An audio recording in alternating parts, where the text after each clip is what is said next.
Well, this is very much a family business. I mean, I've come to know you, and I've come to know your wife and Sure. your children, and all Yeah. of them have played a Yeah. part here at one time or another here Yeah, at really, my wife and Zubal. I founded the business when we got married in 1961.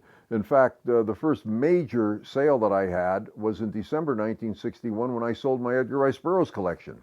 It was my first catalog. We got married in June. In December of that year, just around November of that year, just around Thanksgiving time, my wife announced that she was going to have a baby. And I was working as a graduate student at John Carroll University, teaching one course and taking graduate program in the graduate program in history, and earning about taking home about $135 a month. So, scratched my head and said, what am I going to do? I'm going to put my Burroughs collection on the block. I made the catalog, sent it around to other Burroughs collectors, and within about 8 or 10 weeks had about $8,000 in sales. That was a lot of money. It was quite a bit of money, and it carried us through most of that year. And the $135 stipend that I was receiving per month was hardly of any importance after that. And that's the way it all began. That's how it all began. And I said, boy, this sure beats working for a living. Wow. Now, you mentioned the 110, 120,000 square feet in the Twinkie factory, the Yes. Hostess factory, and 40,000 here. Do you have any idea how many books slash periodicals slash Well, pamphlets you probably have? in terms of books, we have about 166,000 online. We believe that we have about 500,000, as it were, in the back room that we're constantly chipping away at and evaluating and either adding to the postings that are extant, or we put in large pallet boxes and we either consign them to various individuals who market them cooperatively with us, or we sell them outright. A Gaylord box, as it's called, or a pallet box, is approximately 4 cubic feet.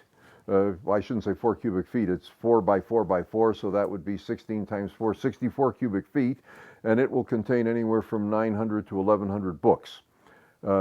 We fill those Gaylord boxes at the rate of about 3 a week, and as I say, we will sell them usually in the range of $500 and up, depending on what types of books are in them.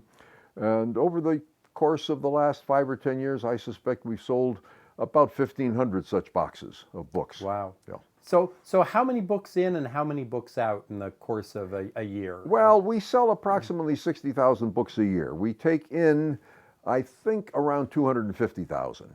So we're never really wanting for something to do. And where do the rest of those books go? I mean, because I imagine some people want you to take whole collections, and they'll want you to take along the stuff which you're not interested Oh, that's in, right. as well as the other stuff. Generally speaking, when we buy a collection, or go, for example, to a library book sale and buy, let's say, 500 or 1,000 books, we bring them back here, we process them, and generally speaking, we will discard between 40 and 60% of all the books that we buy. And how are they discarded? What do you do with them? Well, they go into the Gaylord boxes, and they're Gaylord made boxes. available to individuals or to institutions. We're always looking for partners who would want to conduct public book sales, friends of library groups that are interested in such, cooperatively. And sometimes we just get curious people who want to get into the book trade on that level, and we'll sell them one pallet box or a trailer load of pallet boxes. Wow, that's extraordinary. But getting back